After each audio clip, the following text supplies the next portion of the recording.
Bonjour à tous, bonjour Paris, très heureuse de vous retrouver pour des échappées belles olympiques. 100 ans après l'organisation des JO, ici à Paris, la capitale va voir briller à nouveau les médailles avec l'organisation, comme vous le savez, des Jeux olympiques et paralympiques 2024. Au pied de la Dame de Fer, on aperçoit d'ailleurs les infrastructures sportives éphémères créées pour l'occasion.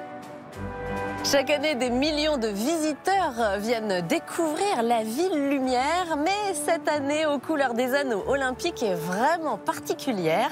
L'occasion pour nous de nous offrir une balade culturelle, mais aussi sportive, bien sûr. Rencontre avec des sportifs, des chefs, des artistes multidisciplinaires, des porteurs et des porteuses de flammes, des gardiens du patrimoine. Alors on a dit des échappées belles, sportives et olympiques. Alors descendons la Tour Eiffel par les escaliers en petite foulée les amis. Allez hop, c'est parti. 1665 marches, c'est quand même plus simple en descente qu'en montée.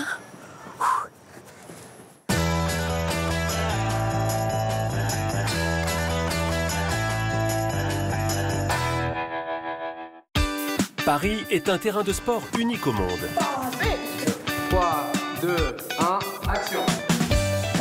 Les Jeux Olympiques, on en vit peut-être une fois dans sa vie. Et moi, de pouvoir porter la flamme olympique sur ce territoire-là, c'est fort. Et je pense que je réalise pas trop encore. On avait dit que ça serait du sport. Sophie Jovillard, en forme olympique. Même si l'équitation, il y a justement avec les JO, toutes les disciplines sportives olympiques qui vont être à côté au château de Versailles, nous on le considère comme un art.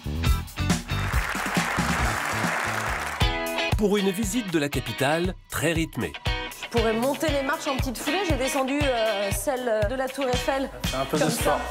Et bienvenue sur les toits de Paris. Oh, quelle vue magnifique! Une échappée spéciale qui a du souffle. Depuis 2 ans maintenant, on a installé dans les écoles le savoir rouler à vélo. Tous les enfants doivent apprendre et savoir faire du vélo. J'en peux plus. Prêt pour le départ? Je pense que voilà, quand on a une prothèse stylée, et ben en fait les gens entament plus facilement le dialogue avec vous. Wow, c'est incroyable. On est quand même toutes danseuses professionnelles à la base. Donc on a déjà depuis toute petite travaillé sur une rigueur du mouvement, du corps et mental. On peut dire qu'on est complètement des sportifs de haut niveau. Nickel!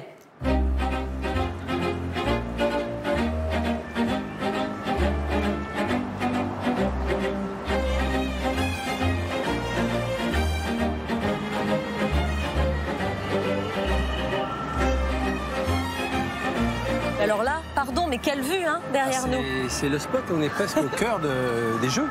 Le sport fait partie du moteur de Paris, mais aussi du moteur de la France. Un peu comme la cuisine, c'est la seule chose qui nous fait faire peuple. À un moment donné, c'est quand même très rare de nos jours de se dire où c'est un monde d'individualité, où là, le sport nous fait encore faire peuple. Avec toujours cette tour Eiffel comme symbole, un symbole pour tous, un symbole aussi pour toi, dans ton histoire aussi familiale. Petit, tu l'as regardé de loin, cette tour Eiffel, et puis un jour, tu as eu la chance d'avoir un restaurant que tu as toujours. Oui, une brasserie. Ouais. J'ai la brasserie du premier étage, et c'est vrai que quand j'étais dans les Hauts-de-Ménilmontant, on voyait la tour Eiffel toute petite, et à chaque fois que je prends mon petit déjeuner ou mon café à la tour Eiffel, c'est un lieu emblématique. Ouais, tu te dis, attends, pince, moi j'y suis quoi. Ben oui, parce que c'est peut-être un des plus beaux symboles ouvriers. Et le sport comme vecteur d'inclusion, c'est quelque chose pour toi qui est essentiel. Il y a 3 grands moteurs d'inclusion. Le sport, l'art et l'artisanat. Et tu remarqueras une chose, qu'à chaque fois dans ces 3 disciplines, on est dans le faire pour apprendre. Il faut se livrer. Il faut reprendre de la verticalité pour regarder le projet en face. Et ça, c'est la magie du sport. Moi-même, étant gamin, s'il y a bien quelque chose qui a reposé un cadre pour moi à l'adolescence, c'est le cadre du sport. Voilà, c'est ça.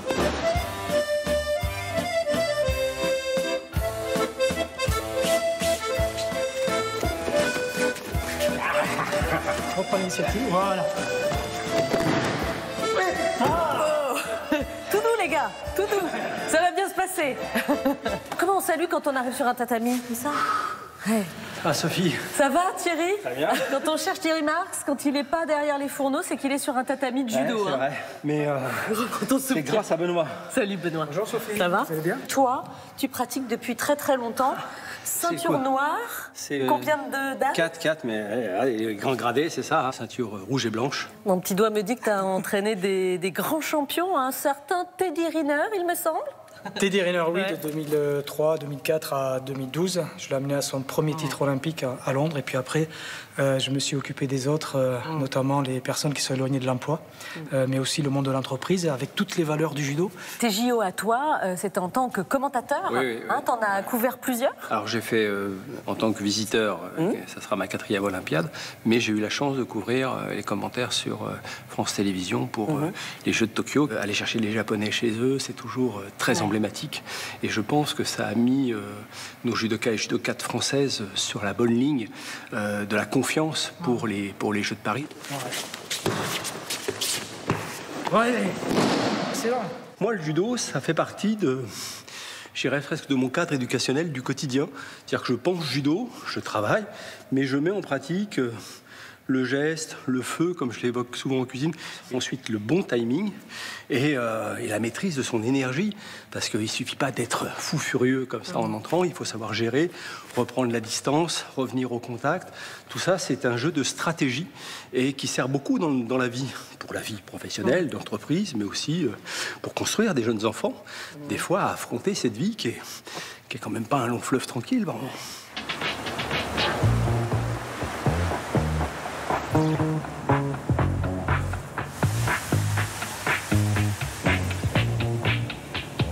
J'ai créé cette visite en début d'année sur l'histoire des Jeux Olympiques.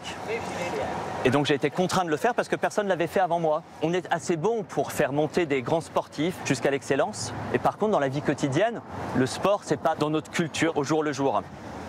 On est un pays où on aime bien discuter et se plaindre des JO, c'est devenu une discipline à part entière. On a oublié la devise de l'Antiquité, un esprit sain dans un corps sain. Qu'on se le dise, Tristan n'a pas tort. Paris n'est pas la ville la plus sportive au monde.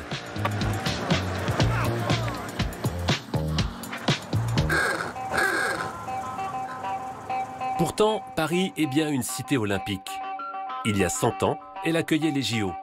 Et en 1900, la Ville Lumière les avait déjà reçus en marge de l'exposition universelle.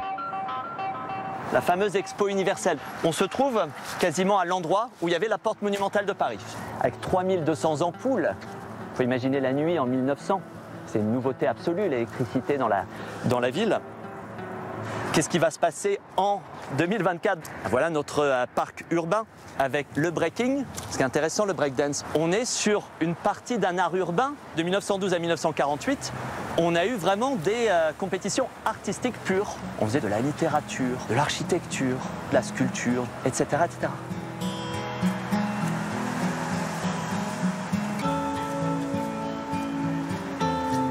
Vous le reconnaissez, ce personnage?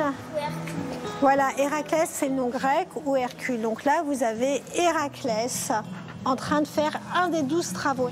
Et puis, après ce travail, il va créer en fait les Jeux Olympiques qui vont réunir des athlètes pour concourir. Bourdelle, le sculpteur disciple de Rodin, s'est inspiré de l'olympisme antique, qui célébrait la puissance du corps. Je prends mes mains, je sors mes griffes. Est-ce que vous arrivez à sortir vos griffes? Vous y arrivez? Montrez-moi. Parfait. Et en fait, j'enfonce mes doigts dans la terre. Objectif, sculpter son héros olympique. Athéna, c'est ma préférée. Elle est forte, elle est active, que lui c'est un garde. Et tu vas lui faire un casque alors à la place des cheveux? Ben oui. D'accord. Je vais lui faire ça. Héraclès en bas, quand tu l'as vu, il était comment? Cueilli. Voilà, exactement. Il combattait nu. Et lors des Jeux, très souvent, il n'y avait pas les femmes à l'époque. Et celui qui gagnait, qu'est-ce qu'il avait à la fin? Couronne. C'est une couronne d'olivier. Pendant les Jeux antiques, les guerriers faisaient une trêve. En 1896, Pierre de Coubertin les restaure dans leur version moderne. Il pense que le sport peut mener à la paix.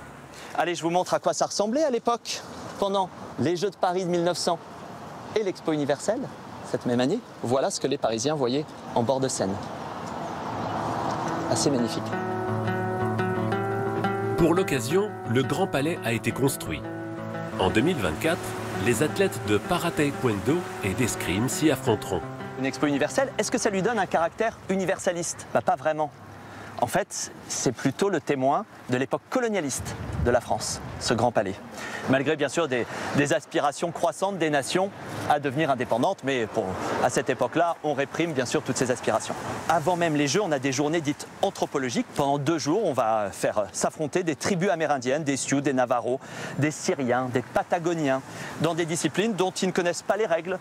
Il y a une volonté de démontrer la supériorité de la race blanche. Le baron de Coubertin a condamné ces jeux, qu'il qualifiait de mascarade outrageante. On a parlé des jeux de 1900 qui ont été oubliés, mais par contre, on n'a pas oublié les jeux de 1924. C'est la première utilisation de la devise « plus vite, plus haut, plus fort » qu'on a modifié depuis, on a rajouté « ensemble ». On va avoir aussi des sports qui ont disparu depuis, comme la canne de combat.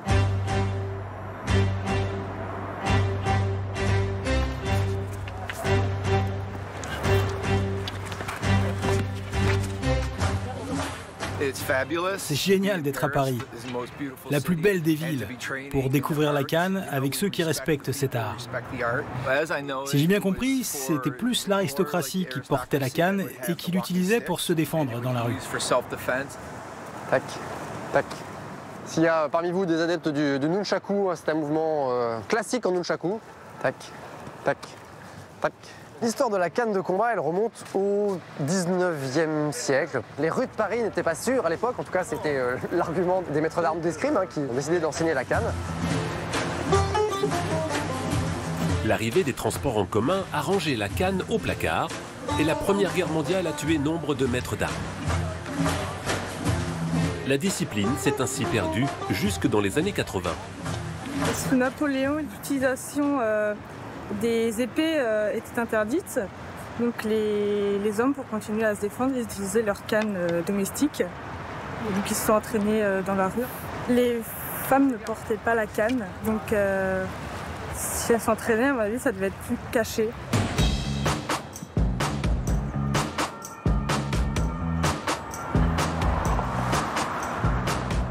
On est sur le champ de Mars, c'est un bon endroit pour parler de la guerre des sexes. Pourquoi parler des femmes à cet endroit-là? Tout simplement parce que les femmes, ça a été un véritable marathon pour qu'elles obtiennent leur place aux Jeux Olympiques.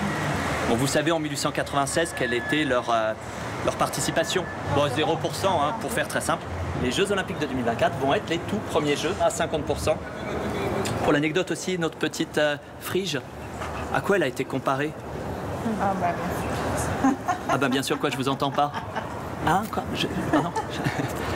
Elle a été comparée à un clitoris. Et c'est amusant quand même, dans une ville où on a érigé en icône tous les symboles phalliques possibles et imaginables, on compare cette petite Frige à un clitoris. Peut-être que ça apprendra à certains hommes où ça se trouve. Allez savoir.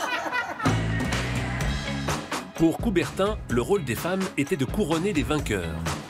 Cette année, Paris les met à l'honneur.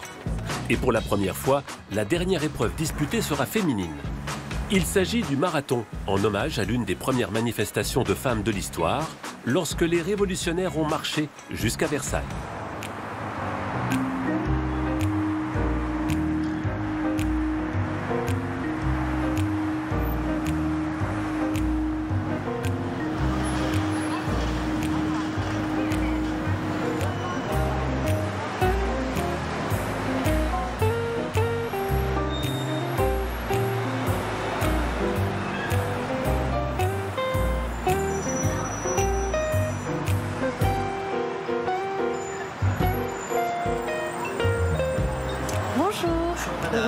Bonjour.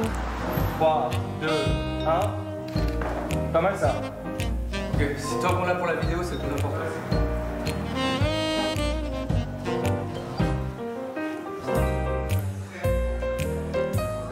Dans l'histoire du petit film qu'on crée, t'es un sorte de personnage volant qui touche jamais le sol. Ok. Bonjour.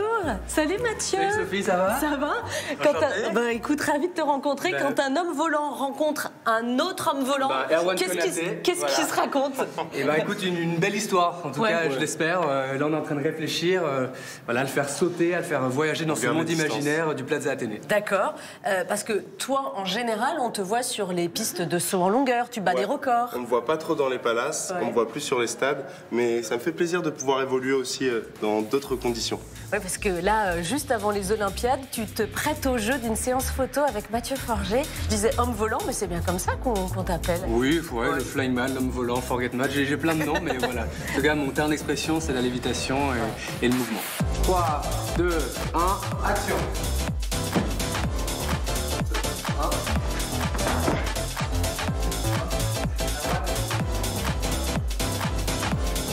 Qu'est-ce qui te plaît là dans ce cliché-là, Mathieu? C'est le contraste, on n'a pas l'habitude de voir dans une galerie comme ça d'un palace avec des lustres et toute cette belle architecture, un athlète qui fait du saut en longueur. Donc c'est vraiment le contraste qui marche bien et moi je suis un peu le lien entre ce monde et le monde du sport, voilà, notamment à travers ma tenue et mon mouvement. Et qu'est-ce que tu cherches là dans le mouvement? Quelque chose de très graphique, très géométrique principalement et créer un visuel qui interpelle un peu. Quand les gens vont voir la photo, se dire mais attends, c'est réel, c'est pas réel, c'est qui ces garçons, qu'est-ce qu'ils font ici? Voilà, c'est vraiment interroger le sujet. Je vois vous sourire à tous les deux, j'ai l'impression de voir deux petits garçons qui ont 10 ans qui s'amusent comme des fous à sauter partout. C'est ça, je pense que quand on est artiste, on reste des grands enfants. Hein. Et donc là, on a juste un terrain de jeu qui est encore plus ouf que le bac à sable. 3, 2, 1. Tu veux essayer? De déclencher? Ouais. Ok. Action. C'était parfait, Erwan. Nickel.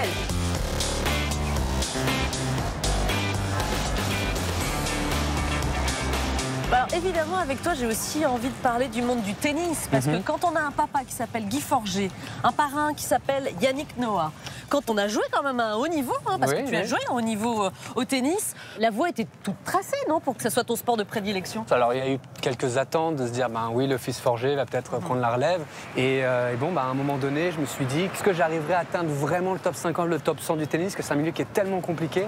Ça, je pense que les gens ne comprennent pas, mais si on n'est pas dans le top 100, on n'en vit pas vraiment. Et c'est vrai que je me suis arrêté en élan, mais j'ai vraiment choisi la voie du cœur et celle qui était dans l'artistique.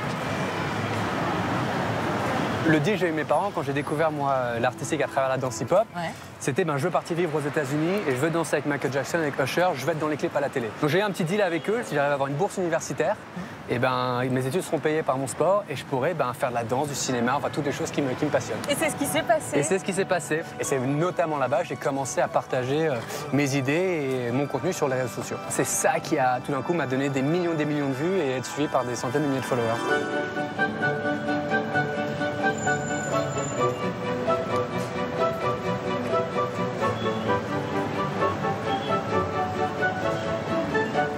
Alors Sophie, je t'amène dans un lieu qui me tient tout particulièrement à cœur, le Petit Palais, en face du Grand Palais. C'est un endroit assez exceptionnel parce que c'est là que j'ai commencé avec ma première collaboration artistique et athlétique avec un athlète olympique de haut niveau. Pour la petite histoire, regarde, je vais te le montrer. Je suis avec Enzo Lefort, multiple champion du monde et médaillé aux Jeux Olympiques. Je voulais casser les codes de l'escrime. On a l'habitude d'aller voir sur une piste d'escrime, mais pas forcément dans un lieu atypique. Et une fois arrivé là, toute l'idée c'était comment on peut faire un combat d'escrime, une sorte de danse qui voyage à travers le musée.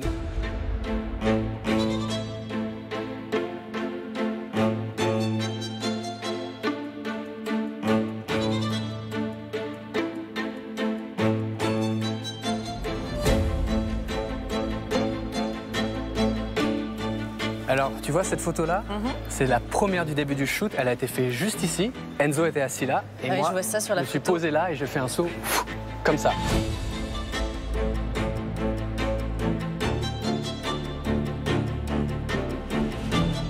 Donc, ce qui s'est passé avec Enzo Lefort, on s'est baladé. Et là, en cherchant les lieux, je regarde ce tableau. Et là, tout d'un coup, qu'est-ce que je vois?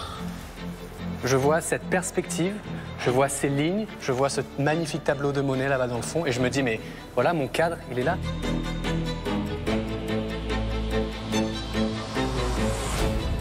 En fait j'ai mis Enzo ici. Moi je me suis dit bon Enzo c'est l'escrimeur, moi il faut que je vole, il faut que je rajoute quelque chose.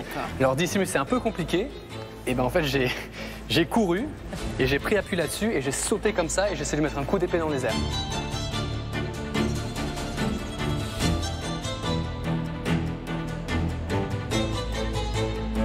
Finalement, derrière toutes ces photos, il y a toujours un petit peu de toi, un petit peu de ton histoire, de ton parcours. Oui, tout à fait. Aujourd'hui, je raconte mon histoire à travers la photographie, la danse et la vidéo d'une certaine manière. Et en plus de ça, tu sais, je viens du monde digital. Ça a été un peu les réseaux sociaux qui m'ont fait connaître. Ouais.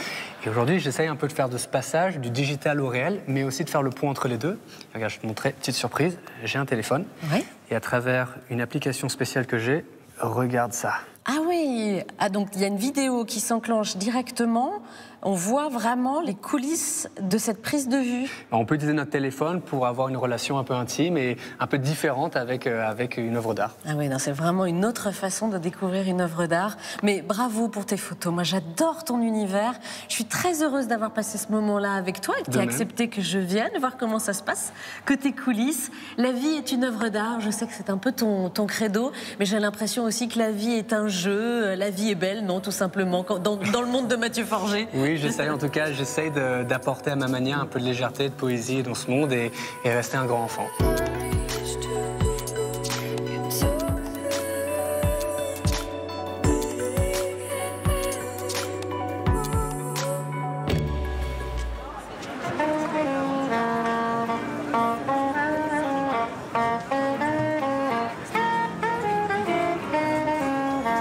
Bonne chance, moi. Merci, bonne chance. Merci, cuisinier. Je suis cuisinier. Bonne chance. Ah ouais. Elle est de retour dans la capitale. Après plus de 13 années d'absence, pour les Jeux Olympiques et Paralympiques, la course des cafés rend à nouveau hommage aux bistrotiers en uniforme, symbole de l'art de vivre à la parisienne. Vous courez aussi, monsieur? Ah oui, 75 ans, 38 ans, le métier de garçon de café. Ah, c'est beau, c'est vrai. C'est bon. Toi, t'es garçon de café que moi. Ouais. Oui, mais on n'avait pas le droit à la barbe. Hein. Ouais, maintenant, ça a changé. Sur moi, les baskets, non. Hein. Regarde. Ouais, mais moi, c'est voilà, faut essayer de pas glisser sur une plaque d'égout. C'est un sport parce que c'est beaucoup de marche à pied. C'est une trentaine de kilomètres à pied par jour pendant le service. Donc, c'est du sport quotidien. On voit tout de suite, d'ailleurs, les périodes où on arrête de bosser, on le sent tout de suite sur la forme. Hein. Le cliché du serveur parisien, c'est le gars qui tourne dans sa terrasse entre les tables avec sa lavette dans la main. Le mec lâche jamais son plateau, c'est une partie de son corps presque. Thibaut fait la course pour la première fois. Il est garçon de café depuis 5 ans. Interdiction de marcher ou de renverser le traditionnel café croissant verre d'eau sur un plateau. Depuis les années 20, la règle n'a pas changé. Avec agilité et rapidité, les quartiers de Paris, de Saint-Germain à Ménilmontant, s'affrontent.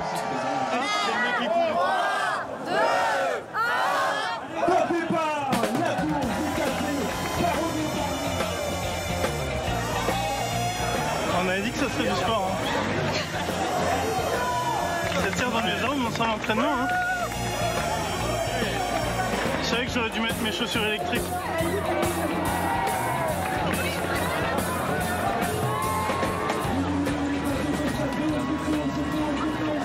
Honorablement classé dans la première moitié, après l'effort, Thibaut a bien mérité le réconfort en terrasse. J'adore observer en terrasse. Quelle vie a eu ce gentleman?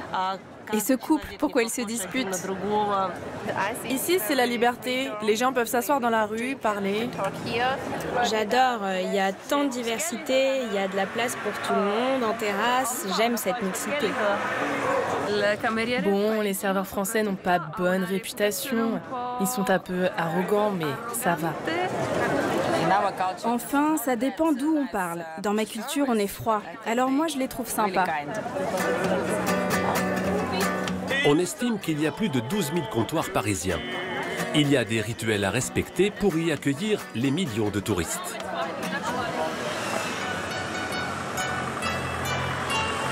Et tout cet art de rue a commencé au Procop, le plus vieil établissement de Paris, ouvert en 1686 lorsque le service du café est arrivé à Paris. Les chaussures du bistrotier doivent être impeccables, propres, brillantes. Il faut que les clients se voient dedans. Thibaut, le coureur qui aimerait avoir des chaussures électriques, maîtrise scrupuleusement l'art du service à la parisienne. Le garçon de café vient d'ici. Monsieur Procopio avait beaucoup d'enfants qui se promenaient dans le restaurant. Et pour faciliter la tâche à ses clients, il leur disait de les appeler garçons.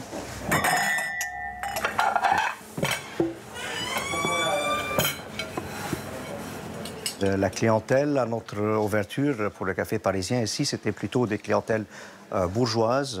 Le café, il était déjà cher. C'était Danton, Marat, Robespierre, Diderot, Voltaire. Entre ces murs, les Lumières ont écrit l'encyclopédie et les révolutionnaires ont organisé leur soulèvement. Le café était alors l'antre du débat et de la politique. Depuis, la recette de la tête de veau est restée inchangée. Les menus. Merci. Question de médaille. Erst die onion soup. So tasty. C'est tellement savoureux. À la parisienne, bien entendu. On adore ça. C'est pour ça qu'on est venu visiter ce lieu historique.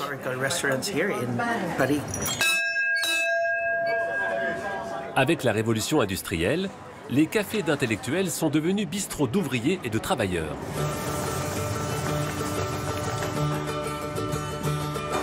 Betterave en rondelles. C'est meilleur en rondelles avec ça. 4,90 €. Pour nous, plat du jour, ouais, tous les jours. Et on fait que ça. C'est le principe de la maison. On a une quiche en dépannage et puis un dessert du jour qui aujourd'hui est une flognarde. Donc c'est un clafoutis au quetch. Voilà, oups, c'est chaud encore. Ça sort du four. L'œuf maillot, le hareng pomme à l'huile, le museau renferment l'âme du bistrot. Enfin, pas seulement. Car pour l'Auvergnat, comme Pierre Christophe, un sou est un sou. Surtout des prix raisonnables, maison, pas cher, voilà, pour qu'il y ait un maximum de monde. Hein. 4,10 €. Voilà. Téléphone, on y va.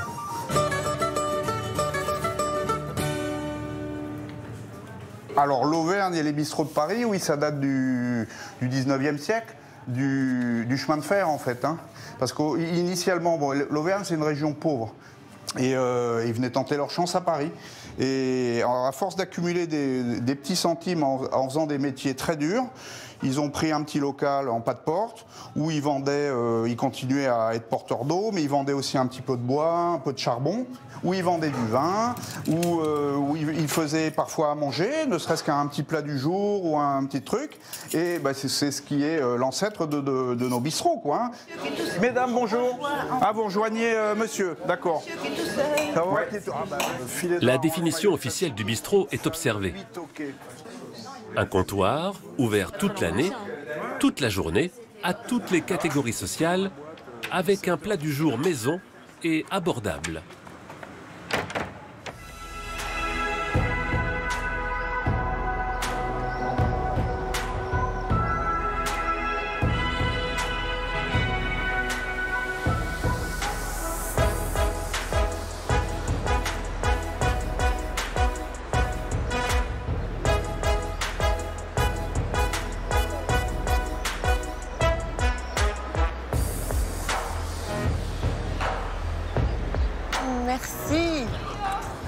Merci. Ça me fait plaisir de prendre ce petit thé à la menthe avec toi. Ouais, ici, merci. à Saint-Denis. Merci. Devant la basilique cathédrale. On dit que c'est la dernière demeure des rois de France. Hein. Oui, c'est aussi un lieu où on y donne beaucoup de concerts et symboliquement, c'est vrai qu'on sent à la fois le poids de l'histoire et puis en même temps ce lien que moi je fais en tant que chef d'orchestre où j'essaye de toujours accorder notre histoire, notre passé, puisque beaucoup d'œuvres que nous jouons appartiennent au patrimoine musical. Et puis c'est aussi pour ça d'ailleurs que pour notre prochain concert que je vais donner ici, je tenais aussi à ce que ça soit des jeunes qui participent et des jeunes notamment issus de la région parisienne et de la Seine-Saint-Denis en particulier, parce que c'est à la fois un lieu d'excellence, un lieu d'histoire et c'est important aussi de partager ces moments. Tu vas porter la flamme et en tant que porteuse de flamme, c'est la femme chef d'orchestre que l'on distingue. C'est une mission très importante pour toi. Ah bah oui, parce que déjà, des Jeux Olympiques, on en vit peut-être une fois dans sa vie. Et moi, de pouvoir porter la flamme olympique sur ce territoire-là, le jour où, en plus, elle va aller ensuite à Paris pour ouvrir les Jeux, c'est fort. Et je pense que je réalise pas trop encore. On finit notre petit thé à la menthe et on va marcher symboliquement sur les traces de la flamme ici à Saint-Denis. Eh bien, allons-y.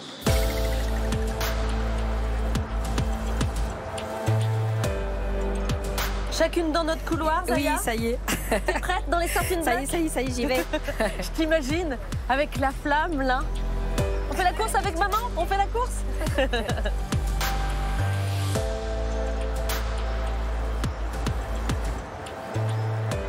Ah bah là on arrive sur le Stade de France. Oui. Qui va vraiment être au cœur de ces Olympiades. Hein. Avec le rugby à 7, l'athlétisme, la cérémonie de clôture. Oui, la cérémonie de clôture, tout à fait. Et alors toi, grâce à ces JO, tu es quand même la femme qui marche sur le toit du stade. Hein. Eh bien oui, c'est un beau projet que, justement qu'on a apporté avec les élus du territoire et où justement je dirige... Ah ouais, impressionnant. Voilà. Être à la hauteur, ça ne demande pas que du talent, de l'envie, de la rage, de la détermination. Ici, dans le 9-3, on en manque rarement. Ce qui était chouette, c'était d'être en face de la basilique, de voir Paris, tous les quartiers. Là où j'ai grandi aussi à Pantin, donc voilà, donc c'était chouette. Et ces passerelles entre ce monde culturel et ce milieu sportif, eh bien c'est très important pour toi de les créer. Oui, tout à fait. Puis moi aujourd'hui, dans la façon dont j'ai envie d'être chef d'orchestre et de porter ce projet de l'orchestre Divertimento, j'ai aussi envie qu'on soit connecté avec les sujets d'aujourd'hui, qu'on invite d'autres univers aussi à nous rejoindre. Et justement, cette semaine, on répète sur ce très beau spectacle qui s'appelle Symphonie des Nouveaux Mondes et qui permet de mettre en valeur justement plein de musiques très différentes et surtout l'entrée du breakdance aux Jeux Olympiques. On a invité une compagnie de danseurs, c'est la compagnie Kefig avec le chorégraphe Mourad Merzouki. Tu sais que j'adore Mourad Merzouki. Tu vas pouvoir voir le fruit de notre travail. Mais avant, ce qui pourrait être sympa, c'est qu'on passe justement du côté de Saint-Denis puis de la Courneuve, là où il y a le parc Georges Valbon. C'est là où la flamme va rester avant d'entrer à Paris. On fait ce petit détour et après tu me présentes Mourad.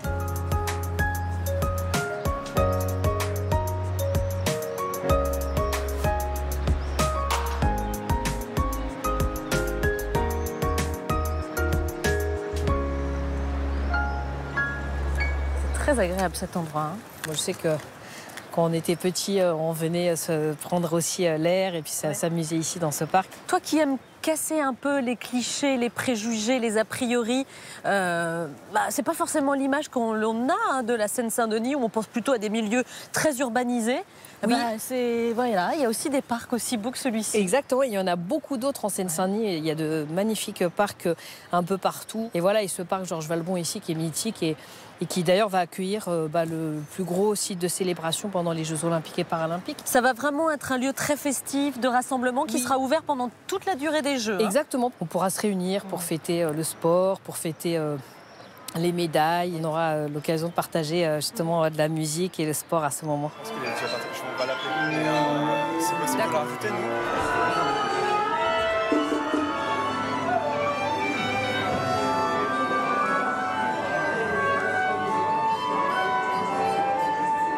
Alors là, il y a 60 personnes à peu près, c'est ça, dans l'orchestre? Exactement, et puis là, tu vois, tout le monde sait faire. Les danseurs de la troupe de Mourad Merzouki, pour compléter le spectacle de ce soir. C'est ça. Et pour filer un peu la métaphore sportive, diriger un orchestre pour un spectacle, est-ce que c'est un sprint ou un marathon? Je dirais les deux, parce que on prépare ça depuis très longtemps, mais à la fin, on est plus en mode sprint, parce que voilà, il y a plein de choses à rassembler en un court temps, donc là, on y arrive. Ouais, là, j'entends des sons qui viennent vraiment de partout, on sent une énergie. Messieurs, dames, s'il vous plaît, chut. Si tout le monde peut se mettre en place et qu'on puisse avoir un accord dans le silence, merci beaucoup.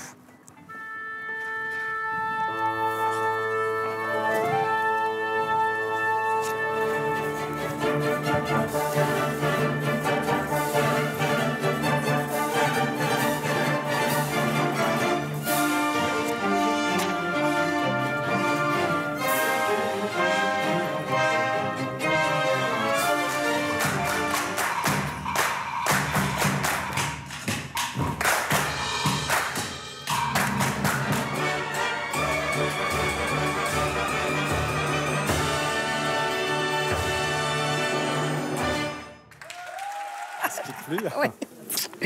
Ça va? Oui, super. Ah, c'était formidable. Bonjour Mourad. Bonjour. Je suis très heureuse de te retrouver ici. Un plaisir partagé. Avec ta compagnie, tes danseurs, Kefig, c'est ça ta compagnie. Voilà, qu'est-ce que ça veut dire? Alors Kefig, c'est la cage en allemand et en arabe, donc la cage, l'enfermement. On vous met pas en cage, tous les deux, vous n'êtes pas... Justement, c'est un contre-pied. Avec Zaya, on est totalement à l'opposé de l'enfermement. Au contraire, on cherche l'ouverture, on cherche le dialogue, on cherche à bousculer les lignes. Voilà. Et ces JO 2024 accueillent le breakdance comme nouvelle discipline. Ça, c'est une excellente nouvelle. C'est reconnaissance d'une danse qui est née dans la rue, qui au départ beaucoup pensaient que c'était éphémère, que c'est une danse qui n'allait pas durer. Aujourd'hui, de voir que cette danse elle continue à l'endroit de la compétition, ça c'est formidable. Et c'est vrai que même aujourd'hui, cette musique très moderne, cette danse aussi très contemporaine, elles ne viennent pas de nulle part. Et donc c'est aussi un peu ce qu'on a essayé de montrer au travers de tout ce spectacle, c'est justement de montrer que toutes ces rencontres entre les époques, entre les styles, entre les cultures, c'est ce qui amène aussi la richesse d'aujourd'hui. Ouais, on fait exploser les barreaux de la cage. C'est ça. Leur tourne et c'est le spectacle qui va commencer. Exactement. Hein. Merci à tous les deux. Merci Sophie.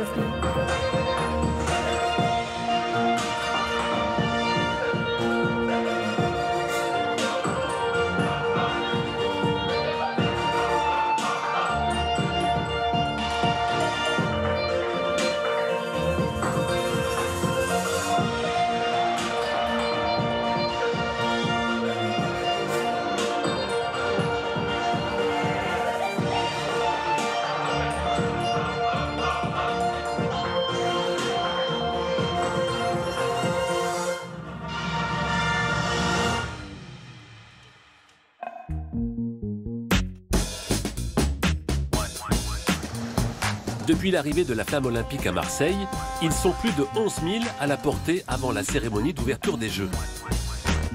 Parmi eux, il y a Moussa. Est-ce qu'il y en a qui ont déjà visité une caserne des pompiers? Jamais? Vous arrivez au bon moment parce que là, les pompiers vont faire un exercice. Avant d'être le capitaine de la caserne de Gonesse, Moussa enseignait la physique. Il a changé de carrière, mais il continue d'accompagner la jeunesse vers ses projets d'avenir. Aujourd'hui, il fait découvrir son métier à des collégiens en décrochage.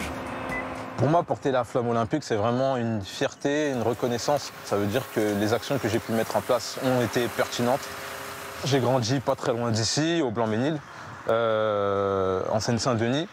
Et il y a donc, à la suite du lycée, j'ai souhaité m'engager avec quelques amis. On a créé cette association Espoir Jeunes qui traite des sujets d'éducation, d'employabilité des jeunes. Donc c'est des sujets qui sont assez importants, notamment dans les quartiers populaires. On se dit que pour être reconnu à notre juste valeur, il faut qu'on fasse plus, 2 fois plus, 3 fois plus. On doit prouver, tout le temps. Lorsqu'il quitte son uniforme, Moussa s'investit encore. Aujourd'hui, il accompagne des collégiens à la rencontre de sportifs qui se dépassent. Ces jeunes font tous partie d'un programme d'excellence ou d'un cursus d'engagement par le sport. Donc on est ici aujourd'hui au siège du comité d'organisation des Jeux Olympiques. Et paralympiques. Et paralympiques, évidemment, et c'est un honneur qu'ils nous font de nous accueillir. Il y a de très très bons élèves ici. Magnifique, ça fait plaisir. Et notre objectif, c'est qu'ils soient et qu'ils deviennent les décideurs de demain. Ça vous va? Nasser est judoka. Il est en lice pour représenter la France aux Jeux Olympiques.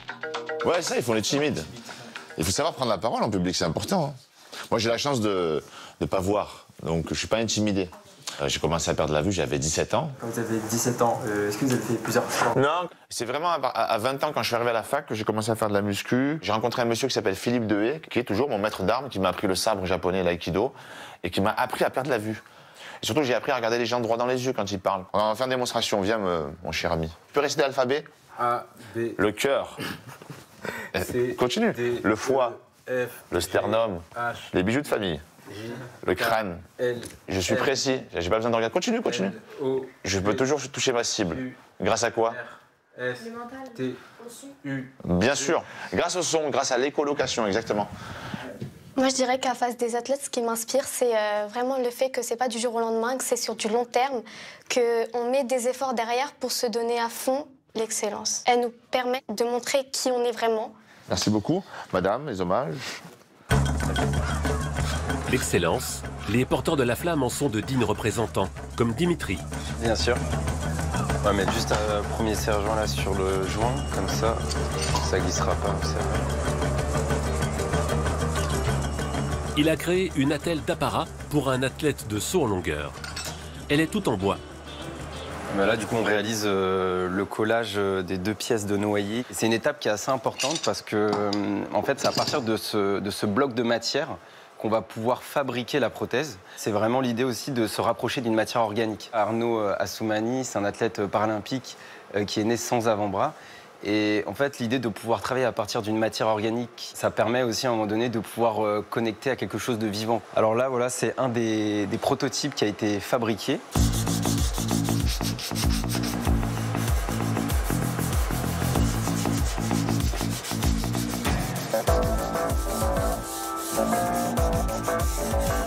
Bon, bah, il est là.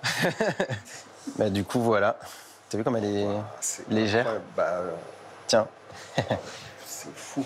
C'est magnifique. Bon, je peux le laisser? Alors, oui, j'ai juste un doute sur le fait que ça fonctionne parfaitement, donc il faut que tu essayes. La mettre sans trop de difficulté, quoi. Check.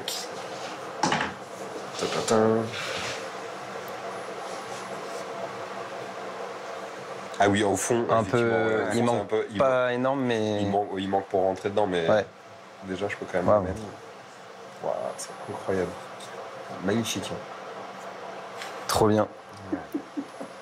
Moi, c'est un autre bras qui enchante le réel réellement, parce que tu as des personnes, quand elles me croisent, elles font comme si c'était normal, alors que je sais que ça ne l'est pas. Je vois les regards des fois sur une prothèse classique, tu vois, les gens n'osent pas forcément poser des questions. Et là, en fait, c'est stylé. Il y a la chance. Si je devais reprendre les mots d'Arnaud, il dirait, je pense, que voilà, quand on a une prothèse stylée, qui du coup est vraiment jolie, qui est vraiment intéressante formellement, et ben en fait, les gens entament plus facilement le dialogue avec vous. En portant la flamme olympique et en participant aux Jeux, Dimitri et Arnaud contribuent à rendre la différence visible. En France, 12 millions de personnes sont en situation de handicap.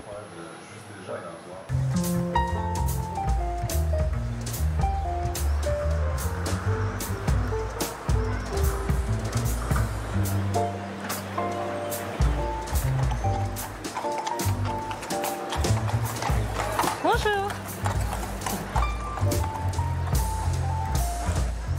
Alors Thierry, porte de Clignancourt, au nord de Paris, on arrive au plus grand marché d'antiquaires et de brocanteurs au monde, le marché aux puces de Saint-Ouen. Saint-Ouen et Saint-Denis qui vont accueillir le village olympique. Donc il va se passer plein de choses ici dans le quartier, mais il se passe de toute façon à l'année toujours quelque chose. Pourquoi tu les aimes tant, ces puces de Saint-Ouen? Je venais avec mon père et mon grand-père. Alors mon grand-père avait une voiture à bras et on vendait les vieux métaux ici. Puis il y avait une espèce de marché un peu ambigu, un peu gris des fois, où on vendait, revendait un petit peu comme ça sous le manteau. Et donc il y a une connexion entre le monde des ateliers, le monde ouvrier et ce monde bourgeois finalement, qui était le monde des antiquaires. Et donc j'y suis très attaché parce que cette diversité, elle me porte encore. Et regarde, si tu cherches des petits tire-bouchons, tu vois, avec des cèpes de vigne. C'est difficile dans la poche du sommelier. Oui, c'est ça. T'as des vieux torchons aussi. On avait ça dans les armoires de nos grands-mères. Et puis ça durait.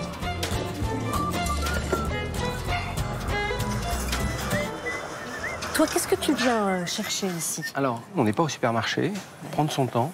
Et des fois, on voit des choses et il faut les replacer dans un contexte. Ouais. Et moi, je vois par exemple du lot de vaisselle, on se dit, oh, c'est pas terrible. Puis finalement, on se dit, ah si, ça a une histoire quelque part. Et je peux lui redonner une histoire quelque part. Si tu cherches des services en argent, il y en a là aussi. Ouais, une ménagère. Toi, tu veux que chaque objet dans tes restaurants raconte une histoire? Oui, parce que la cuisine, c'est donner de la mémoire et de l'éphémère. Pour donner de la mémoire et de l'éphémère, tout compte. L'hospitalité, le lieu, les murs, les objets qui font ce lieu, qui racontent une histoire.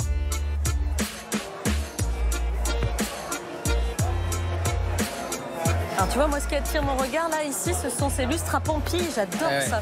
Dans ce lieu, on trouve des objets qui ont appartenu aux grandes brasseries ou aux grandes banques. Dans un restaurant, ça peut être très cher. Je suis toujours surpris de trouver un très jeune public, très aguerri à chiner ici sur le vêtement, sur le vinyle, sur tout un tas de choses qui correspondent finalement à se dire non, je veux que ce que j'achète ait du sens. Il y a un truc ici qui est quand même difficile à placer dans son salon, c'est la secoupe volante qu'on a derrière nous. Parce que tout se vend sur les puces. J'imagine que même cette secoupe volante a un prix. Exactement, elle a un prix. Et j'étais très intéressé à une époque pour me mettre dans mon jardin, pour faire ma petite bulle à moi. Mais bon, c'était un petit peu exceptionnel. Ouais, t'as un grand jardin, cela dit. Il fallait un grand jardin à Paris, ce que j'ai pas. Alors, autre ambiance, lieu pour les gros volumes. Qu'est-ce que tu entends par gros volume? C'est des comptoirs, des escaliers. On pourrait, par exemple, trouver un comptoir de bistrot qui pourrait avoir une nouvelle vie. Chez toi, regarde, oh là, on parlait de zinc, il est beau celui-là. Voilà, tu vois, avec un vrai arrière-comptoir Le petit café sur le zinc ou le petit coup de blanc. Ça a des millions de vies, ça nous fait penser au film de Gabin. Un singe en hiver. On imagine hein, tous les coudes qui ont usé le zinc. Tous les dialogues de comptoir.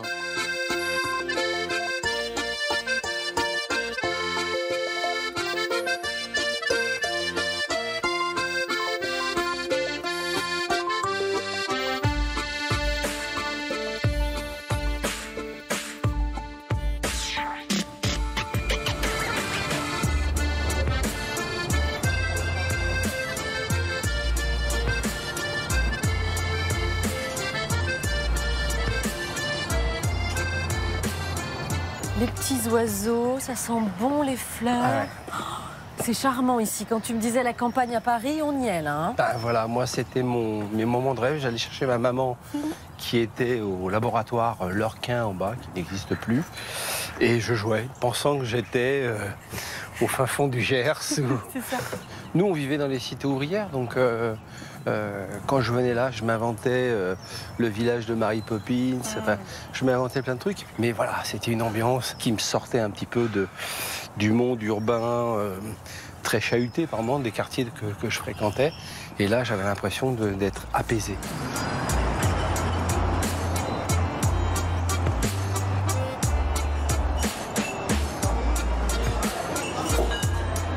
Super déco. Allez, on se met au comptoir. 2 cafés. Merci. J'aime beaucoup la décoration, l'esprit 1900, là, un peu resté dans son jus. Complètement, c'est-à-dire que le café Charbon, c'est un endroit où les anciens se retrouvent encore, on leur repère, et puis des jeunes gens qui trouvent que ces repères sont aussi intéressants et qui n'ont pas à les rejeter ou à les contester. Ça, c'est formidable. C'est une bonne cuisine, c'est du fait maison, et surtout, c'est agréable à manger, agréable à payer. Eh ben, on va payer notre petit café et on continue notre balade.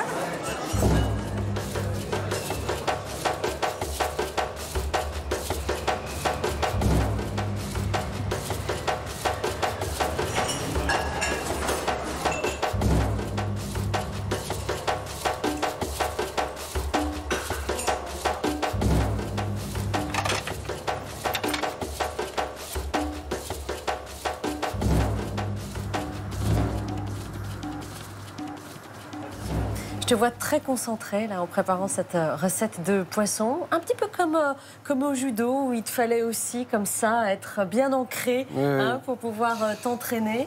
Ce qui est important, c'est de continuer à s'entraîner en cuisine parce qu'on ne peut pas perdre l'idée des recettes, on ne peut pas perdre l'idée de la créativité, mais on peut perdre le geste et le mouvement du geste.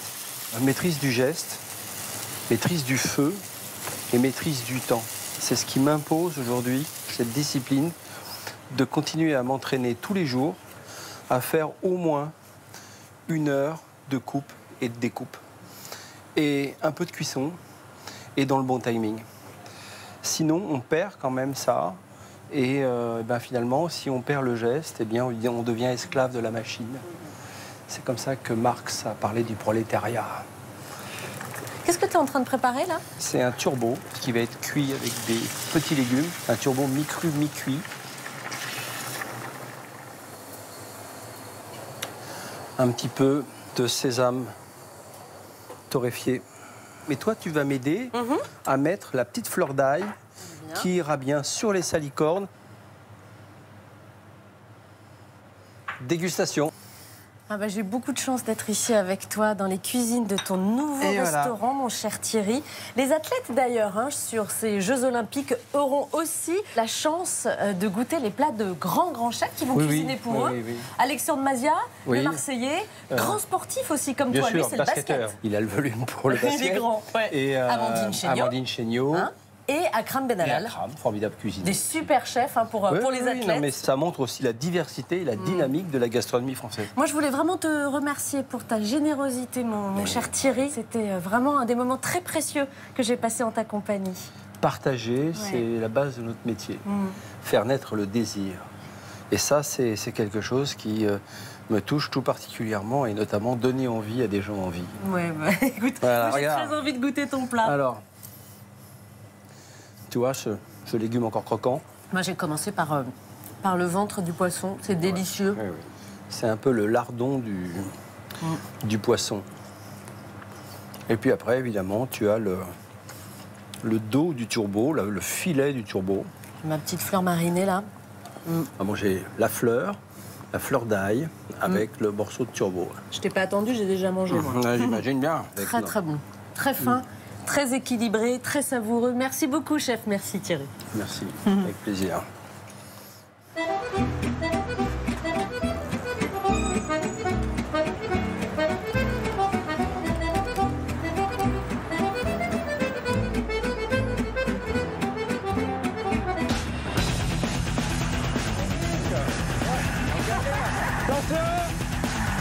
À bicyclette, mais le nez dans le guidon. Autour de l'anneau de Longchamp, ils sont des centaines à tourner. Le vélo est l'un des sports les plus populaires. Pendant les Jeux, avec la course à pied, ce sera l'une des seules compétitions accessibles gratuitement pour les spectateurs. Dans le fastpack, on peut rouler beaucoup plus vite. Ça peut monter jusqu'à 46, 47, 48 de moyenne. Et nous, c'est ce qu'on aime. C'est comme ça, rouler fort. L'adrénaline, la puissance. Attention, il y a une forme de masochisme. Parce qu'on se fait du mal. Parce qu'on essaie de repousser ses limites. Et ce côté extrême, c'est comme dans le métal.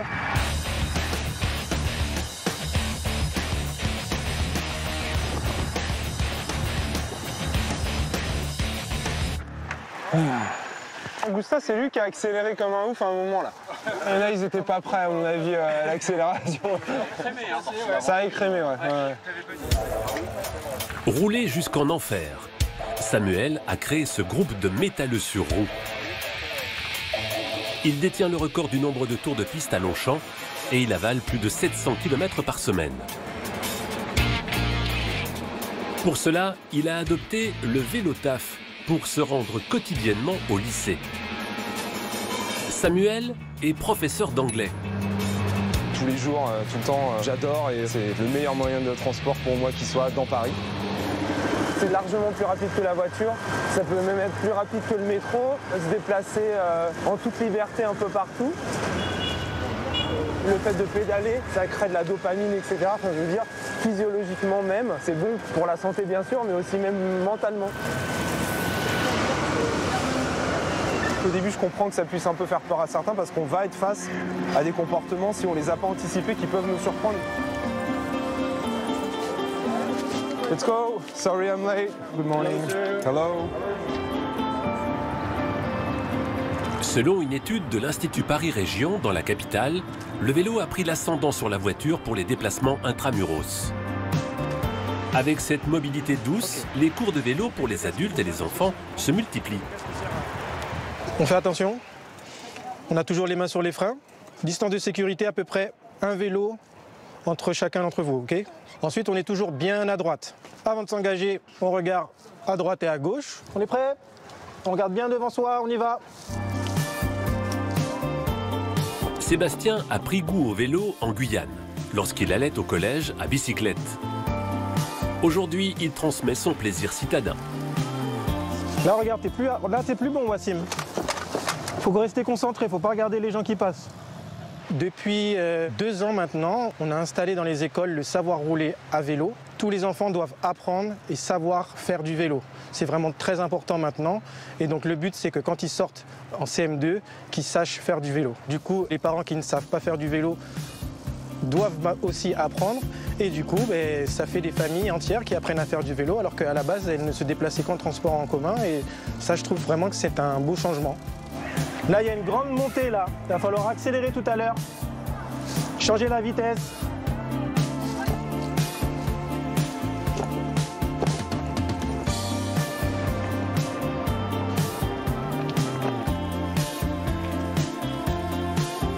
Aussi, le premier jour qu'on a fait du vélo, je savais pas encore en faire. Et dès le premier jour, j'ai réussi. J'en peux plus. J'en peux plus. Le vélo pour tous se popularise. De plus en plus d'initiations au vélo adaptées sont proposées, comme le tandem voyant-non-voyant. Ça va toujours? toi-même? Oui, ça va un peu mieux. Ça respire? Ça respire un peu, ça va un peu mieux, il y a moins de stress. Et là, ça va, c'est sur un petit trajet, sur un long parcours. Ouais, je sais pas. Pour essayer encore, je vais refaire encore. La confiance viendra au fur et à mesure, c'est fatal, c'est sûr. Faut pas chercher à se mettre à la place de l'aveugle. On est un peu en communion ensemble, de par le matériel, il nous unit sur la même machine, mais ça va un peu au-delà. Les sensations sont partagées, les mêmes.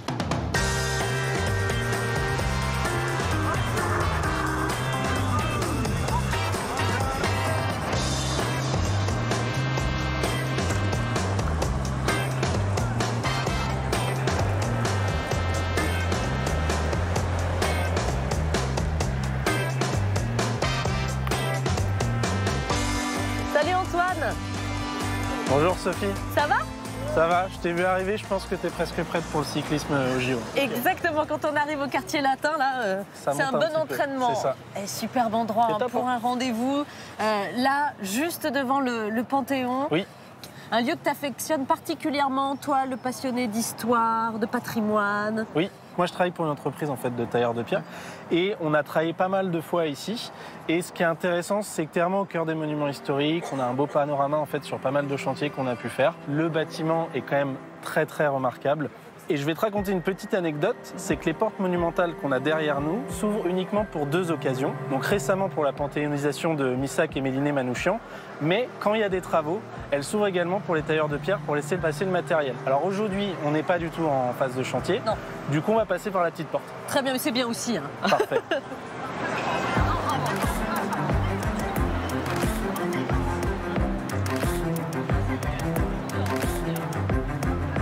Alors tu vois Sophie, toi tu vas contempler l'édifice dans son ensemble.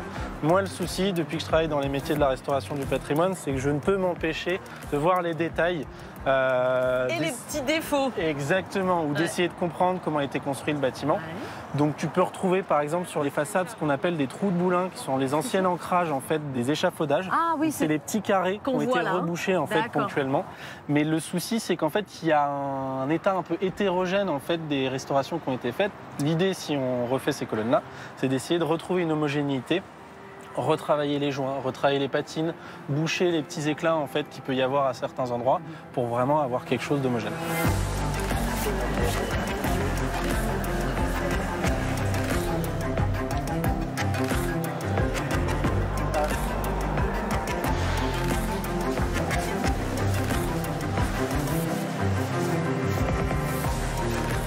Alors là, tu vois, Sophie, c'est une fierté, puisque en 2021, en fait, on a réalisé le tombeau de Joséphine Baker.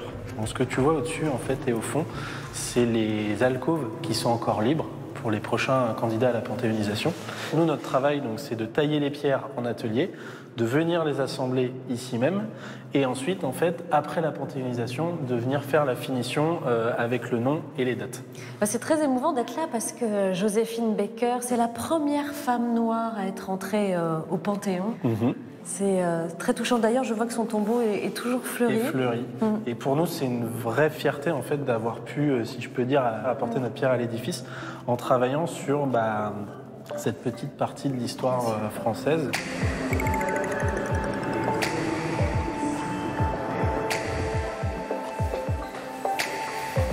Je pourrais monter les marches en petite foulée. J'ai descendu celle de la Tour Eiffel. Ça fait un peu de sport. Ça fait un petit peu de sport. Et bienvenue sur les toits de Paris. Oh, merci. Quelle vue magnifique. Ça fait partie des privilèges du métier. On passe la plupart de notre temps en fait à découvrir toutes les vues parisiennes dans tous les angles et tout. C'est juste splendide.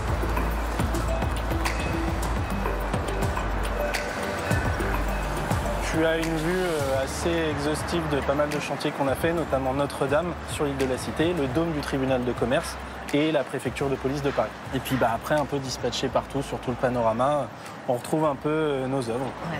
Pour restaurer un monument comme le Panthéon, il faut plusieurs corps de métier. Exactement, maçon, vitrier. Ouais. Tous ces corps de métier-là, ils sont présents encore, leurs ateliers, dans le cœur de Paris? Historiquement, en fait, les artisans étaient présents dans les faubourgs, notamment le faubourg Saint-Antoine, qui est très connu, en fait, et qu'on appelle le quartier du meuble. Mais avec voilà, les mouvements immobiliers, la pression immobilière dans Paris, tu as pas mal d'ateliers qui sont exportés en banlieue, notamment à Saint-Denis, où j'aimerais te faire découvrir un lieu assez atypique, un village d'irréductibles, juste sous le Stade de France. Alors Saint-Denis, c'est par là. Au nord. Et pour moi, j'y retourne parce que j'y étais avec Zaya Ziwani. Super.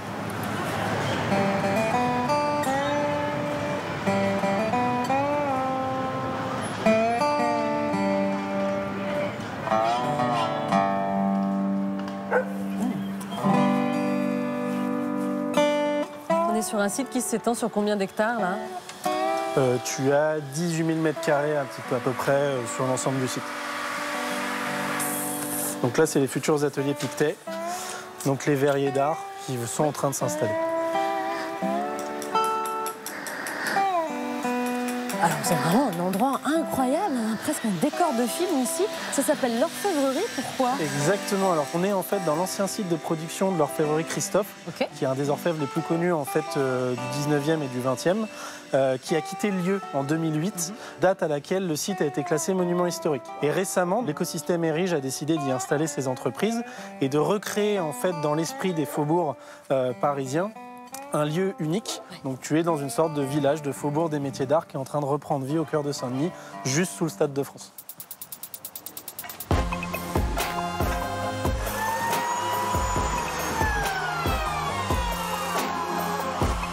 Merci. Ah voilà, ça travaille là. Hein.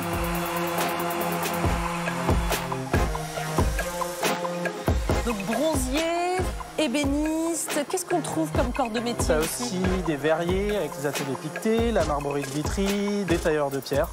En fait, si tu veux, des entreprises qui sont présentes actuellement font partie du même écosystème qui s'appelle Érige, mais c'est un écosystème qui n'est pas du tout fermé en fait. L'idée, c'est d'avoir un apport en fait d'autres savoir-faire complémentaires.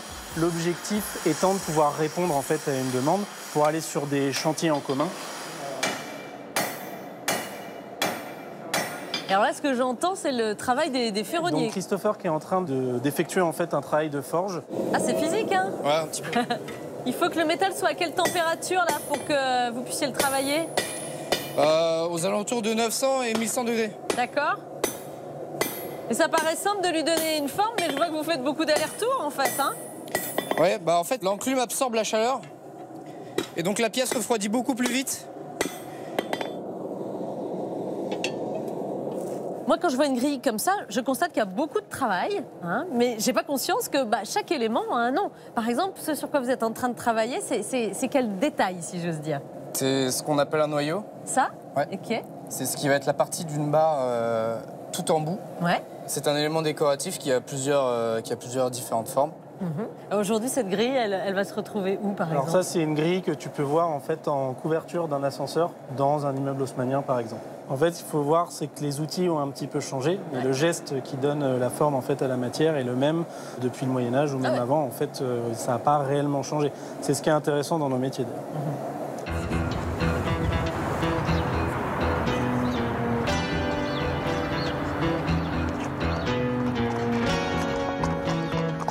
T'as la clé? Louis XIV a transformé le relais de chasse de son père en château. À cheval, symbole de son pouvoir monarchique, il y menait de longues parties de chasse. À Versailles, Tinguely, Vivace, Estocade et leurs écuyères commencent leur journée. Il a une plume Estocade sur le menton. Elles font partie de l'Académie équestre de Versailles, fondée par Barthabas il y a plus de 20 ans. Une école qui fait vivre la tradition équestre française du XVIIe siècle. Ils ont refait tout le bassin là, en bas. Et le bassin d'Apollon. Et là, ils les ont remis tout dorés, ils ont tout restauré. Au bout du Grand Canal, Versailles va accueillir d'autres athlètes équestres. Toutes les épreuves équines des Jeux Olympiques et Paralympiques vont se dérouler ici.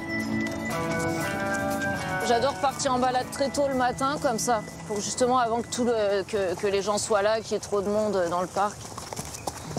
C'est un moment privilégié. Pouvoir se promener dans ce parc magnifique, c'est extra. c'est le berceau de l'équitation de tradition française.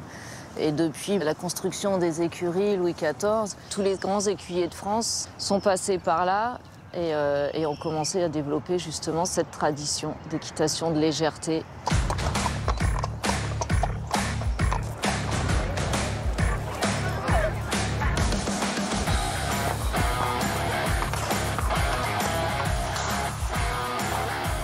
Après les balades, on regarde que tout va bien, qu'il ne se soit pas blessé, lui faire des massages ou l'amener au solarium. S'il fait chaud, le mettre à la douche. Et voilà, c'est un moment où on crée le lien aussi avec son cheval, qu'on ne soit pas toujours sur son dos. L'amitié entre moi et le cheval, elle se crée sur la durée. Après, il va comprendre que, ah ok, en fait, c'est cool d'être avec elle. C'est bien mignon. Chaque semaine, les chevaux et les 12 écuyères de l'Académie se produisent en spectacle dans les écuries de Versailles. Chacune d'elles s'occupe de 5 à 3 chevaux par jour. Ça, par exemple, c'est quelque chose que lui, il adore. Quand les chevaux apprécient, ils se mettent un peu à bouger les lèvres comme ça.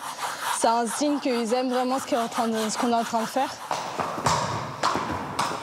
Elle monte principalement des Lusitaniens, comme les rois qui voulaient impressionner avec l'encolure de leur monture.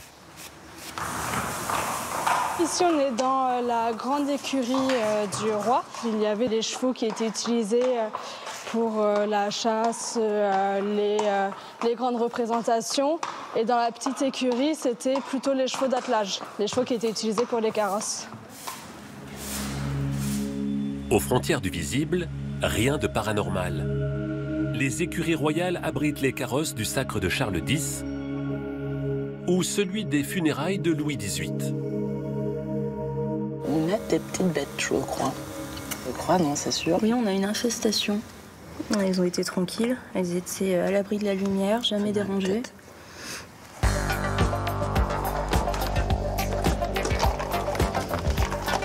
Claire, Naomi et Bathilde sont en charge de l'entretien de ces tissus délicats et précieux. Elles sont restauratrices d'art. Ok. Je sais pas trop comment faire. Tout est potentiellement fragile, je Voilà. peux pas me tenir tellement à quoi que ce soit. Je sais pas comment faire. Tu veux qu'on te le tourne? Ouais, c'est bon. C'est vraiment intime. Et puis on se rend compte de la chance qu'on a parce qu'on peut rentrer à l'intérieur. La première fois que je suis montée dans le carrosse, c'est très bizarre. Et ça tangue beaucoup. Et en fait, on a l'impression d'être dans un carrosse en marche. Je sais pas comment elles faisaient pour rentrer là-dedans avec leur robe immense, comme moi j'ai du mal avec un jean.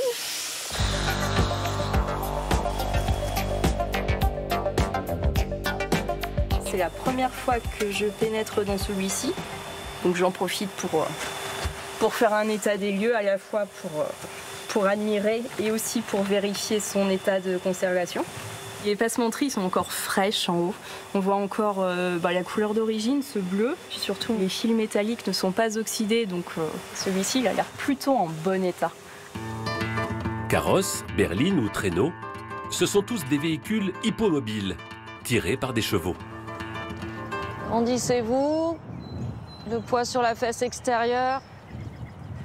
Raccourci terraine, Dounia, légèrement. Voilà. C'est bien, Salomé. On travaille le dressage de haute école. Là, on répète les gammes en reprenant vraiment la base de la locomotion, la base de la souplesse. Et là, on travaille un petit peu tout en décontractant les chevaux avec leur cavalière attitrée. Tous les jours, les chevaux ne font pas les mêmes exercices. Faut savoir que les chevaux sont plus savants que nous. Une fois qu'ils savent quelque chose, si c'est bien acquis, ça ne sert à rien de répéter. Au contraire, demander peu, récompenser beaucoup. Pas de main qui viennent chercher le contact, parce que sinon il se raccourcit là et du coup il est creux. Tu vois, il faut vraiment que tu arrives à sentir qu'il monte son dos et qu'il vienne tendre ses rênes. C'est vraiment une équitation qui est sur l'harmonie entre le cavalier et le cheval. Même si l'équitation, il y a justement avec les JO, toutes les disciplines sportives olympiques qui vont être à côté au château de Versailles. Nous, on le considère comme un art. C'est aussi pour ça qu'on a toutes ces disciplines artistiques à côté. Pour se préparer avant le spectacle, les écuyères s'entraînent au chant, à la danse et à l'escrime. Tous ces arts qui leur permettent d'améliorer leur posture de cavalière et leur talent de dressage.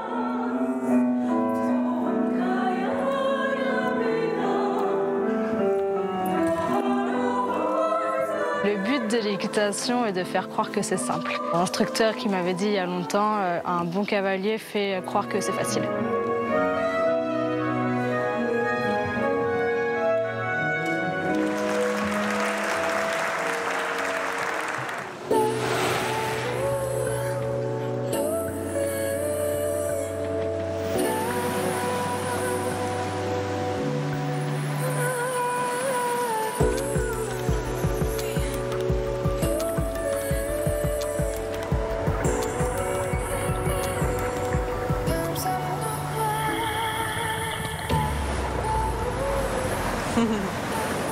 Magnifique. Tu me rejoins, Maureen?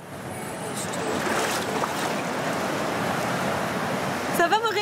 Ça va, Sophie. T'as pas trop froid? Non, ça va, elle est bonne. Bon, oui, en plus, elle est chauffée, là, la piscine. Oui. T'as vraiment de la chance de pouvoir te baigner et t'entraîner ici, dans la piscine de l'hôtel Molitor. C'est un endroit extraordinaire hein, dans l'ouest parisien. Oui, c'est une piscine qui a été construite en 1929 et c'est une piscine emblématique et historique de Paris, à côté de Roland-Garros, du stade Jean-Bouin et du Parc des Princes. Donc c'est vraiment très sportif. Donc j'ai vraiment beaucoup de chance de venir m'entraîner ici. Dis-moi, Maureen, là, t'es prête pour les Jeux Olympiques, toi hein? J'aurais pu. C'est vrai que j'ai passé 13 ans en équipe de France exactement. J'ai fait beaucoup de compétitions internationales. Je suis 15 fois championne de France en solo. Maintenant, en France, on ne vit pas forcément de son sport. Donc, j'ai pris le choix de la raison. Donc, maintenant, je travaille au Moulin Rouge. Mes parents ont aussi également travaillé au Lido. Alors, dans quelle discipline? Le patinage artistique. Patinage artistique, ouais. Donc, j'ai toujours baigné dans le monde du sport et dans le monde du spectacle. Et puis là, j'ai la chance d'être sur scène devant 1000 personnes tous les soirs et j'adore en fait. Toi, tu connais bien l'endroit, c'est une piscine très agréable hein, pour venir nager. Oui, tu es une privilégiée là, de pouvoir être dans ce bassin. Bon, c'est pas l'endroit où tu t'entraînes tous les jours. Non, c'est vrai. D'ailleurs, là, il faut que je file. Ouais. Je vais aller m'entraîner au Moulin Rouge avant de te retrouver ce soir. D'accord. Et je te laisse aller de ma part voir Caroline à son atelier. Très bien, elle fait des costumes pour le Moulin Rouge. Hein. Exactement. Très bien.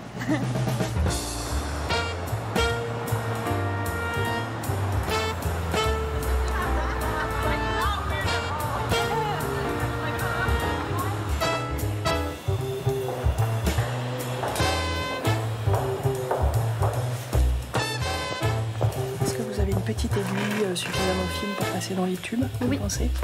Super. Bonjour Sophie. Bonjour Caroline. Maureen t'a prévenu que je devais passer? Tout à fait. Nous n'attendions que toi. Sur quoi vous travaillez là? Eh bien écoute, là Morgane est justement en train de faire des petites retouches sur le costume des Number Girls pour le Moulin Rouge. Quel travail! Pour consolider, puisque c'est un des impératifs de la broderie de spectacle que d'être très solide. Voilà. Tout est dans le détail hein, voilà. dans la broderie de spectacle. Peut-être juste un petit nœud Morgane et puis on finira ça, on terminera ça plus tard. Oui, parce qu'il y a toujours du travail de retouche, oui, hein, j'imagine. Absolument. Les costumes de spectacle s'abîment énormément. Énormément, puisqu'il y a deux spectacles par soir. Alors nous, tu vois, ici, on va faire la broderie, donc à la fois la partie rouge et aussi cette partie chair. On a une alternance de deux brillances qui attrapent la lumière de manière très différente. Le jeu avec la lumière, avec les lumières dans la broderie de spectacle, c'est vraiment ce qu'il y a de plus important pour nous.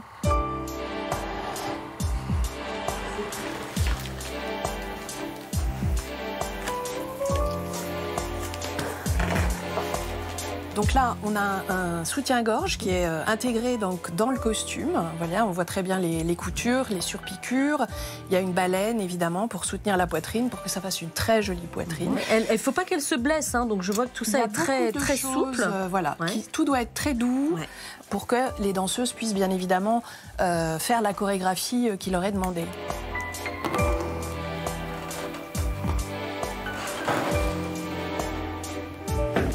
Alors attention, c'est extrêmement lourd. Il est sublime. Ouais. Alors ça n'a rien à voir avec le Moulin Rouge. Hein. Non, mais en termes de contraintes, ce qui est très intéressant, c'est que du fait de son poids, du fait de sa raideur, ça oblige l'artiste à avoir une tenue, un port de tête. Voilà. Il faut combien d'heures de travail pour réaliser un costume comme celui-ci? 450 heures de broderie. Oh là là. Et ensuite, il y a tout le montage où on doit avoir une centaine d'heures de travail. C'était facile de s'imposer dans ce métier-là parce qu'on parle d'artisanat d'art, c'est un travail d'excellence. Alors, j'ai eu la grande chance, moi, d'être formée par Gérard Vicaire, qui était, lui, dessinateur de broderie pour le spectacle. Et c'est lui qui m'a transmis ce savoir-faire extrêmement particulier au fil des années. Et effectivement, il y avait aussi un petit peu de misogynie. Je pense que beaucoup d'artistes étaient un peu déconcertés par le fait de passer d'un vieux monsieur à une jeune femme. Mais c'était intéressant, effectivement, parce que c'est des métiers durs, à la fois dans le faire, mais aussi dans les rapports avec les clients, parce qu'en fait, on vous juge sur pièce.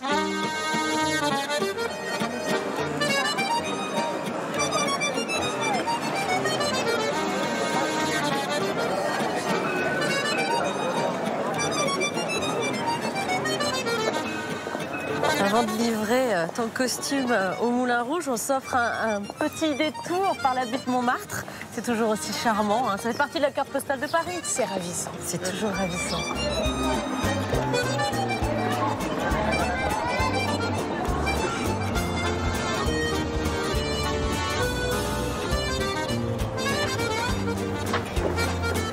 La fin du 19e, c'est l'ouverture du Moulin Rouge, de tous ces cabarets, c'est le Paris canaille, le Paris bohème. J'adore ces expressions un peu désuètes. Et des personnages marquent aussi cette époque et des femmes en particulier. Oui, comme Colette qui passait de la Seine, puisqu'elle s'est produite au Moulin Rouge, tu sais, dans un tableau qui s'appelait Rêve d'Égypte, dans une tenue assez scandaleuse et où elle a même échangé d'ailleurs un baiser avec sa camarade de jeu de l'époque, Missy. Voilà, ce qui a créé bien évidemment un scandale énorme et le tableau a fini par être interdit d'ailleurs. Mais c'était des femmes extraordinaires. Et toi, tu as toujours aimé mettre en valeur ces femmes, les femmes de ces cabarets si célèbres. Et oui, je sais pas, je pense que je suis fascinée par ce qu'une femme peut faire sur scène, ce qu'elle peut devenir sur scène, ce qu'elle peut exprimer sur scène. Hein. Comme c'est un moment encadré dont on peut prétendre qu'il est illusoire ou que ça n'est que de l'imaginaire. Tu vois, je pense que ça permet de faire passer des choses très importantes sous ce prétexte fallacieux que c'est juste du spectacle.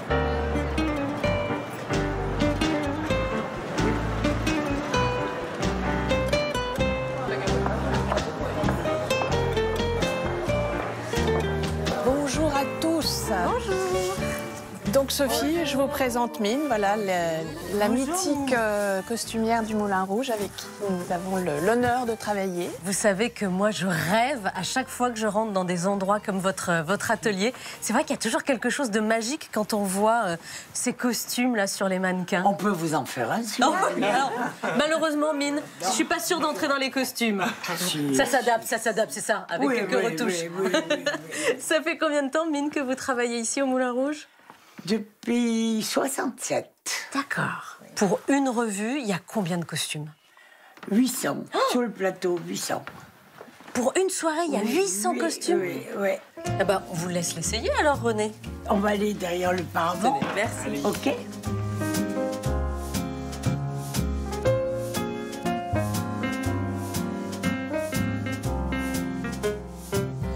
On est prêts. Elles sont prêtes. L'entrée des artistes. Oh, que vous êtes belle. Alors, comment vous vous sentez cette fois dans votre costume ? Tout va bien ? Oui. Et alors, avec le chapeau, qu'est-ce que ça donne ? Merci. Ah, des pieds à la tête. Ah ouais. Voilà. Et vous voyez là, comme avec les éclairages, la broderie vit en fait. Sûr. Là, ça doit être très couture, très... Là, en fait, le costume, il n'y a sur très rien, peu de choses, ça doit être très beau, c'est très précis. Vous êtes magnifique dans votre costume. Ah ben voilà. Bah, je me sens très bien. Okay. Je peux bouger, je me sens libre. Voilà.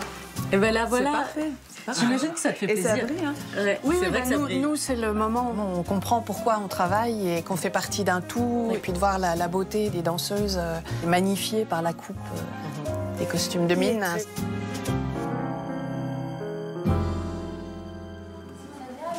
Bon, viens, on parie, on va chercher les photos. Bien relâché pour commencer encore une fois. Hana. Tôle. 7. Net. Là, ça, il gagne. Lava est danseuse et ceinture noire, premier dan de taekwondo. La voix des pieds et des mains en coréen. Elle a commencé en même temps que la danse, à 5 ans. 7. Net. Ça m'a apporté une vraie rigueur, une vraie discipline, mais profonde dans le sang, dans les entrailles. Peut-être à l'excès aussi une capacité d'encaisser. C'est nécessaire dans la danse, on est obligé de... Parce que le travail physique, il est énorme et la souffrance physique, elle est énorme. Dernier, à fond. La plupart des taekwondoïs sont très souples, mais il y a quand même une différence. C'est vrai qu'elle apporte sa petite touche de danseuse et une certaine élégance où elle lève très haut, elle arrive à maintenir très haut la jambe, mais c'est vraiment une plus-value. En fait, ça s'apparente vraiment à une chorégraphie. Passe bien au-dessus de l'épaule, tu sautilles, il va vraiment la gêner pour créer de la vraie réaction, ok? Très bien. Très bien, voilà. Très bien, et vigilante après. Ça rejoint la danse dans le sens où c'est un vrai travail de concentration, d'équilibre, d'autodiscipline, de mémorisation, on forme une ligne, dextérité, souplesse et de beauté du geste. Tôle. La nuit venue, Lava se produit dans l'un des cabarets les plus connus de la capitale.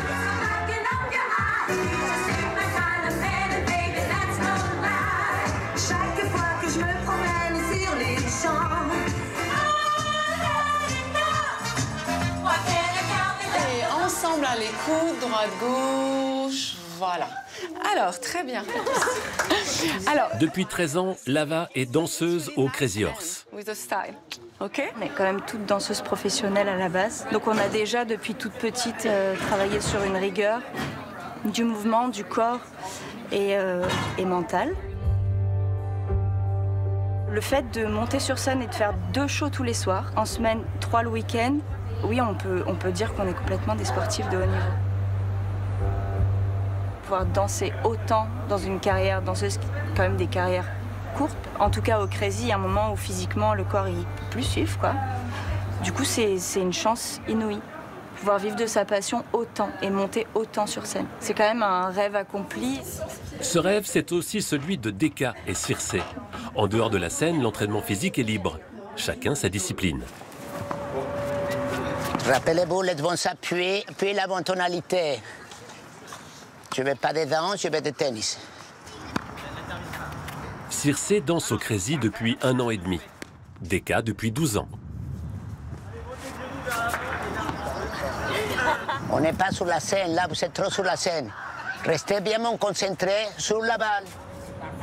La danseuse, on les voit jouer parce qu'elles sont plus dans l'esthétique. Beaucoup de fois, des danseuses, au moment de faire un geste et rester plantés sur le terrain, ils vont sauter, vont faire des pointes. Un joueur de tennis qui ne sait pas sautiller comme une danseuse, c'est pas un joueur de tennis. Parfait. OK, maintenant, à une main. Ça se voit qu'on est danseuse quand on joue. On se fait chambrer régulièrement par les copains. Ça se voit par des grands bras, donc on ressemble à des grands cygnes. Donc ça nous fait perdre en puissance. On se prépare avec des bons pieds en canard. Quand tu engages la balle, tu penses au dos. Tu sais, comme quand tu fais une pirouette, quand tu envoies par là. Eh bien pareil. Ok, je set match Dédé. Le tennis et la danse, il y a la même satisfaction quand c'est bien fait. Il y a la même recherche du geste. Quand je joue au tennis, le soir au Crazy, je suis un peu fatiguée, mais en contrepartie, j'ai un gain de tonicité et je le sens dans mes jambes. Mon spectacle, il n'est pas pareil.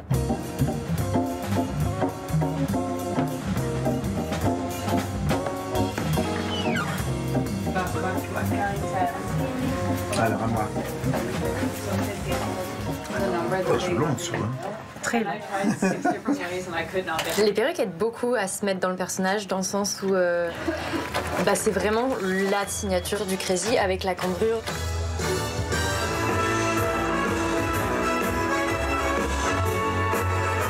Quand je suis arrivée, je voyais vraiment des femmes fortes, des femmes matures qui s'assumaient en tant que telles. Donc je ne me pensais pas capable d'assumer ce côté très femme de moi que maintenant j'apprécie.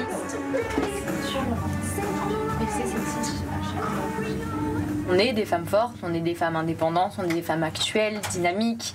On représente cet idéal féminin qui sait ce qu'elle veut et qui l'assume. J'ai beaucoup d'amis qui avaient des a priori sur le Crazy Horse et qui, une fois qu'elles sont venues voir le show, en tant que femmes, elles se sentaient valorisées.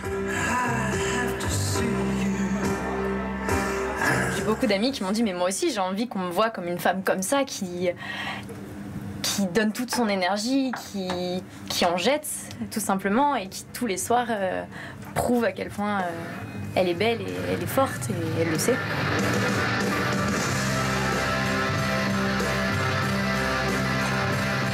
Si on a permis à certaines femmes de se sentir mieux dans leur corps, dans leur féminité, dans leur nudité, et bien dans ce cas-là, c'est tout gagné.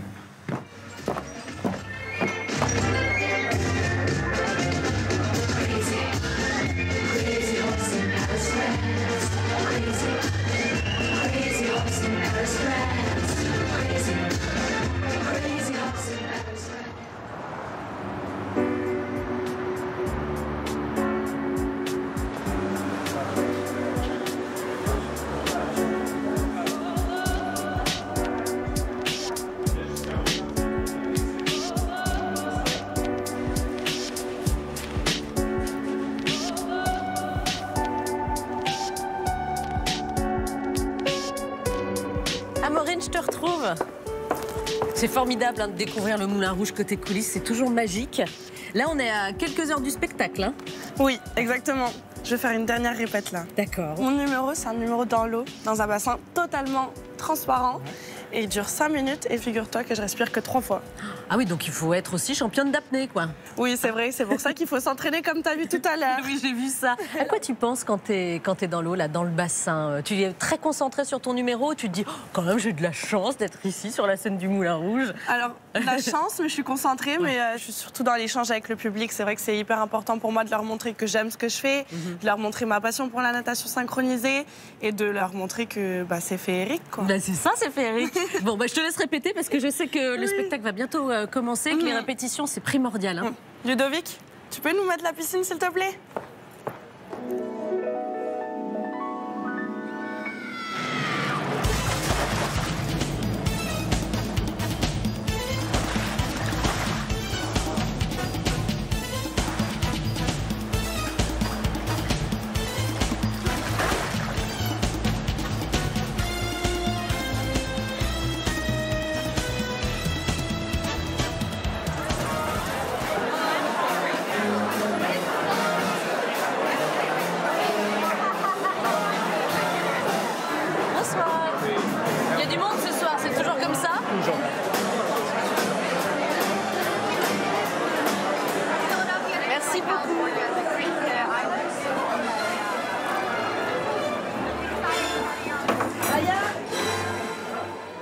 À Paris, chaque nuit, féerie.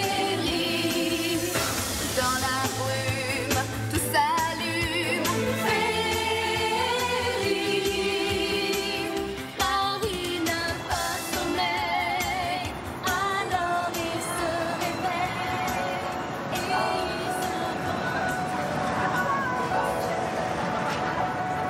se... Sous le pont Birakeim coule la Seine. C'est dans ce décor de carte postale que j'avais envie de vous dire au revoir pour m'offrir aussi une petite photo avec la Tour Eiffel illuminée derrière moi, comme les millions de touristes qui viennent dans la capitale tous les ans.